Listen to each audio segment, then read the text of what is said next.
Little Star Swanders channel ni subscribe, like, share Mario comment చేయండి Moreno videos కోసం thanks for your support. Funny jokes. సరదాగా కాసేపు. విద్యార్థి ఇడ్లీ తీసుకున్న టీచర్ చట్నీ మిగిలింది. టీచర్కి స్టూడెంట్కి కాన్వర్జేషన్ చూద్దాం. మ్యాథ్స్ క్లాస్లో ఏం జరిగిందో. టీచర్ అడిగారు స్టూడెంట్ని 5 - 5 ఎంత అవుతుంది అని. టీచర్ ప్రశ్నకి విద్యార్థి మౌనంగా ఉన్నాడు. టీచర్, సరే విను, నీ దగ్గర 5 ఇడ్లీలు ఉన్నాయి. ఆ 5 ఇడ్లీలను నేను తీసుకున్నాను. అప్పుడు నీ వద్ద ఏముంటుందని టీచర్ అడిగింది. విద్యార్థి, సాంబార్ చట్నీ ఉంటుంది టీచర్. చూసారా ఎలాంటి స్టూడెంట్స్ ఉన్నారో? చాలా ఫన్నీగా ఉంది కదా. టీచర్ జస్ట్ ఎగ్జాంపుల్ చెప్తే తనేమో చట్నీ సాంబార్ ఉందని అన్నాడు. Okay, next.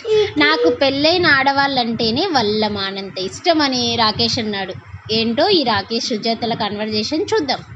సుజాత, డార్లింగ్, పెళ్ళయ్యా కూడా అలాగే ప్రేమిస్తావా? రాకేష్, తప్పకుండా డియర్, నాకు పెళ్ళైన ఆడవాళ్ళంటే వల్లమానంత ఇష్టమని నాలుక రుచుకున్నాడు.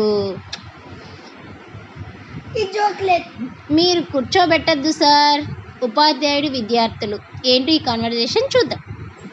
మీ పరిస్థితి ఏం బాగోలేదు, పాస్ అయ్యేటట్టు లేరు, మిమ్మల్ని పరీక్షలకి కూర్చోబెట్టనురా అన్నాడు సార్. విద్యార్థులు, మీరు కూర్చోబెట్టద్దులేండి సార్, మేము నిలబడే రాస్తాము అన్నారు స్టూడెంట్స్. ఆమెను చేసుకొని రోజు చస్తున్నాను. ఏంటో ఏమైందో చూద్దాం. నాతో పెళ్ళి కాకుంటే చస్తాను అన్నావు కదా, మరి ఆ రమ్యని ఎలా చేసుకున్నావు అడిగింది నిర్మల. నేను మాట మీద నిలబడ్డాను, ఆమెను చేసుకొని రోజు చస్తూనే ఉన్నాను బాధగా చెప్పాడు రాజు. ఫెయిల్ అయితే అది నీకు వెయ్యడానికి ఆపరేషన్ థియేటర్లో పూలదండ ఎందుకు పెట్టారండి అడిగాడు పేషెంట్ అమాయకంగా. ఆపరేషన్ సక్సెస్ అయితే డాక్టర్ గారికి వేయడానికి, ఫెయిల్ అయితే నీకు వేయడానికి చెప్పి నాలుక ఖర్చుకుంది నర్స్. ప్రేమిస్తున్నాను. పూజ, బుజ్జి. పూజ, నాలో ఏం చూసి ప్రేమిస్తున్నావు బుజ్జి? బుజ్జి, నీలో ఏమీ లేదనే ప్రేమిస్తున్నాను, ఉంటే నిన్ను వాటికి ఎవరో ఒకరు ప్రేమించేవాళ్ళు కదా. ఏదైనా పొరపాటు జరిగితే అనువించేది వాళ్ళే, నాదేం పోయింది? నేను చేసుకోబోయే అమ్మాయి, ఆమె చెల్లెలు ఇద్దరు కవల పిల్లలు చెప్పాడు రవి. అలాగైతే ఎలారా? రేపు ఎప్పుడైనా అత్తగారింటికి వెళ్ళినప్పుడు మీ ఆవిడను ఎలా గుర్తుపడతావు సందేహంగా అడిగాడు బుజ్జి. నాదేం పోయింది, ఏదైనా పొరపాటు జరిగితే అనుభవించేది వాళ్ళే అన్నాడు రవి. అంటే కవల పిల్లలు కదా, పొరపాటుని ఎక్కడ చెల్లెలనో అక్కనో ఏదో ఒకటి చేస్తాడు అని. భిక్షగాడు, రేపటి నుంచి నీకు 2 చిప్పలు అన్నం ఎక్కువ పెట్టాలా? ఎందుకు అడిగింది రాణి. రేపు నా పెళ్ళి అమ్మగోరు, మరో మనిషి పెరుగుతుంది కదా, అందుకని అన్నాడు భిక్షగాడు.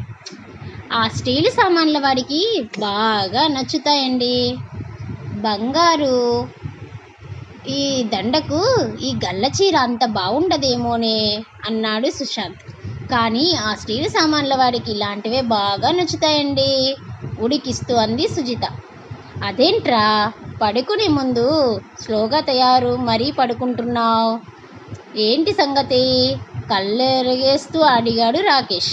అదేం లేదురా, కళలో కనిపించే అమ్మాయిలకు నేను అందంగా కనిపించాలి కదా, అందుకని అసలు విషయం చెప్పాడు సుమన్. అంటే నైట్ పడుకునే ముందు సుమన్ బాగా రెడీ అయి పడుకుంటాడు. ఎందుకనంటే తన కళలో అందమైన అమ్మాయిలు వస్తారంట, వాళ్ళకి బాగా కనిపించడానికి. వాడు కనిపిస్తాడా కళలో? నో. ఓకే, నెక్స్ట్ ఇంకో ఫన్నీ జోక్ చూద్దాం. దీపావళికి అత్తారింటికి వచ్చిన అల్లుడు పిల్లనిచ్చిన మామతో ఇలా అన్నాడు. మామగారు, నాకు BMW కార్ని కొని పెట్టరా అని అడిగాడు. అందులో ఏముంది అల్లుడు, కన్ని పెట్టడం ఏంటి, ఇంట్లోనే ఉందిగా, ఇచ్చేస్తా పో అన్నాడు. ఇంట్లోనే ఉందా? ఎక్కడుంది చెప్పండి ఆతృతగా అడిగాడు అల్లుడు. ఉండండి తెస్తాను అంటూ లోపలికి వెళ్ళి మామయ్య ఒక చేతిలో బియ్యం, మరో చేతిలో డబ్బాలు తెచ్చి అల్లుడి చేతిలో పెట్టాడు. అంతే, ఇక అల్లుడేం చేస్తాడు? షాక్ అయ్యాడు. అంటే ఆ అల్లుడు BMW కార్ అడిగితే బియ్యము డబ్ల్యూ అంటే డబ్బాలు అవి తెచ్చి అల్లుడికి ఇచ్చి షాక్ చేశాడు. ఇలాంటి మరిన్ని జోక్స్ కోసం ప్లీజ్ సబ్స్క్రైబ్ మై ఛానల్. మీకు నచ్చితే లైక్ చేసి, షేర్ చేసి, కమెంట్ చేసి షేర్ చేయండి. Thanks for watching.